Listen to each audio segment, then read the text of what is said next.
Assalamualaikum warahmatullahi wabarakatuh. Apa kabar anak-anakku semua? Semoga kalian di rumah baik-baik saja, senantiasa diberikan kesehatan, dan dalam lindungan Allah Subhanahu wa Ta'ala.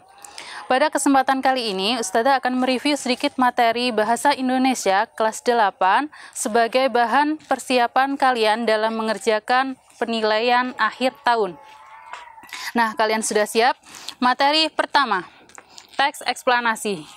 Masih ingatkah kalian dengan teks eksplanasi? Nah, teks eksplanasi adalah sebuah teks yang menjelaskan secara detail tentang proses terjadinya suatu fenomena. Fenomena apa saja itu? Bisa fenomena alam, fenomena sosial, maupun budaya.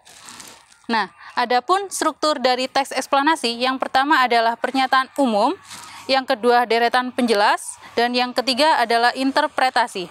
Pada bagian pernyataan umum berisi penjelasan atau definisi dari fenomena itu sendiri. Sedangkan pada deretan penjelas berisi proses terjadinya fenomena itu terjadi mulai dari awal hingga akhir kejadiannya.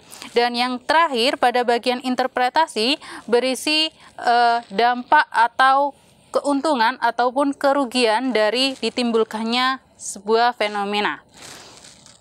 Materi kedua, yakni teks ulasan.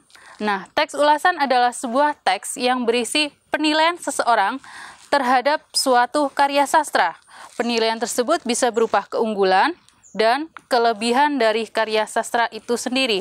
Nah, apa saja karya sastra yang bisa diulas? Yang pertama adalah novel, karya sastra film, kemudian teater, lagu, puisi, maupun drama.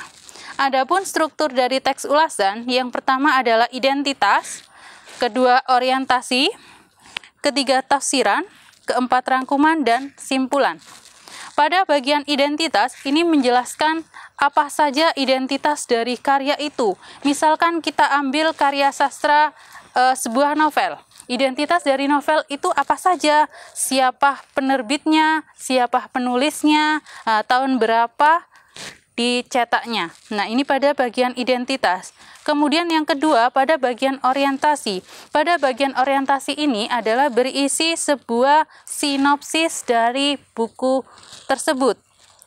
Jadi kalimatnya bisa diubah sendiri, namun isinya sesuai dengan novel yang diulas. Kemudian pada bagian yang ketiga adalah tafsiran.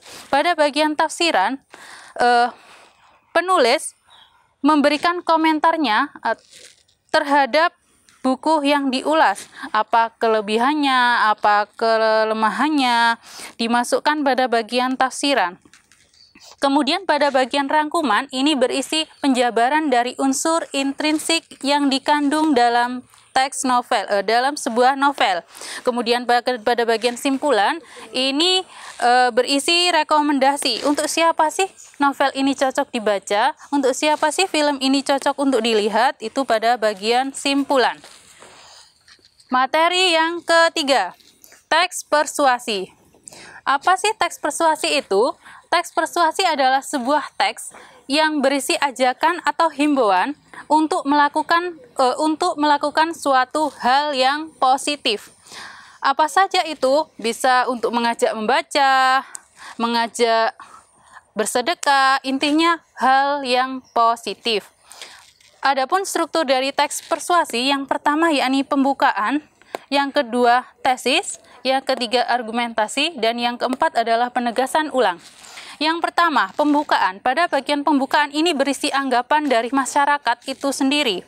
Kemudian yang kedua adalah tesis. Tesis ini pengertian dari masalah yang akan dibahas. Topiknya apa? Nah, di situ dijelaskan definisi dari topik tersebut. Kemudian yang ketiga ada argumentasi. Pada bagian argumentasi ini berisi pendapat-pendapat dari seseorang mengenai topik yang dibahas. Dan pada bagian penegasan ulang ini berisi himbauan, ajakan, maupun saran agar kita pembaca dapat atau berkeinginan untuk melakukan suatu hal yang positif. Yang terakhir, materi drama. Pada bagian drama terdapat beberapa unsur pembangun, yakni unsur intrinsik maupun ekstrinsik. kita fokus pada unsur intrinsiknya. Pada unsur intrinsik drama meliputi tema, kedua tokoh, ketiga penokohan, keempat alur, 5 latar, 6 sudut pandang, dan 7 amanat. Tema adalah ide dalam cerita. Kemudian yang kedua tokoh adalah pemain dalam drama. Ketiga adalah penokohan. Penokohan adalah watak pemain itu.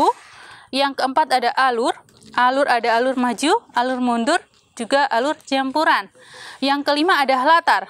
Latar ada latar tempat yang menunjukkan tempat di mana drama itu dilakukan. Ada latar suasana. Suasana drama itu saat terjadinya drama. Kemudian ada latar waktu, kapan drama itu dilakukan. Kemudian yang keenam ada sudut pandang. Ada sudut pandang orang pertama dan ada sudut pandang orang ketiga. Orang pertama menggunakan aku atau saya, orang ketiga menggunakan mereka atau dia. Nah, yang ketujuh atau yang terakhir unsur dari intrinsik adalah amanat, pesan moral yang disampaikan dari drama itu. Nah, itu review materi dari Ustadzah. Tetap semangat belajar. Semoga kalian mendapatkan nilai yang memuaskan. Satu lagi, jangan lupa like, share, and subscribe. Terima kasih. Assalamualaikum warahmatullahi wabarakatuh.